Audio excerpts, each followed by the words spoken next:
এই জিজ্ঞাসিত যেহেতু আপনি হবেন, তাই আপনার সব থেকে মূল কাজ হবে আপনার সন্তানকে মানুষ করা।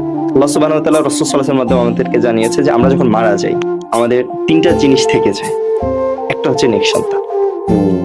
এই যে নেক সন্তান রেখে যাচ্ছেন, আপনি সদকায়ে জারিয়ার মতো কোনো কাজ করে যাচ্ছেন, করলেন, সেটা একটা সময় বন্ধ হয়ে যেতে পারে। একটা নলকূপ বসিয়েছেন, বন্ধ হয়ে যেতে পারে, কিন্তু আপনার সন্তান এটা কখনো বন্ধ হবে না আপনি যদি নেক হিসেবে তৈরি করেন। কেন? আপনার সন্তানের মাধ্যমে যতজন সন্তান, আপনি একটা সালেহ সন্তান তৈরি করে দিলেন, এই সন্তান নিজের সন্তান, এর পরবর্তী প্রজন্ম, এবং এর মাধ্যমে যতজন দিনের নসিহত পাবে সবগুলো কিন্তু আপনি পাচ্ছেন, প্রথমত। দ্বিতীয় কথা হচ্ছে যে এই ব্যাপারে আপনাকে জবাবদিহি করবে, আল্লাহর কাছে আপনাকে জবাবদিহি করতে হবে। আল্লাহ রাসূল সাল্লাল্লাহু আলাইহি ওয়াসাল্লাম বলছেন প্রত্যেকে দায়িত্বশীল এবং তোমাদের প্রত্যেকের এই দায়িত্ব সম্পর্কে জিজ্ঞাসিত করা হবে। আর এই জিজ্ঞাসিত যেহেতু আপনি হবেন, তাই আপনার সব থেকে মূল কাজ হবে আপনার সন্তানকে মানুষ করা, কারণ না হলে আপনি জিজ্ঞাসিত হবেন।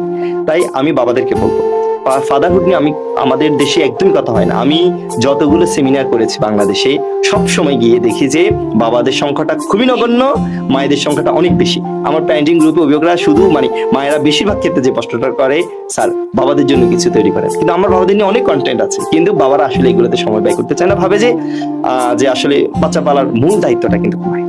কিন্তু ব্যাপারটা এমন না, বাচ্চা পালার সব থেকে বড় দায়িত্ব হচ্ছে বাবার।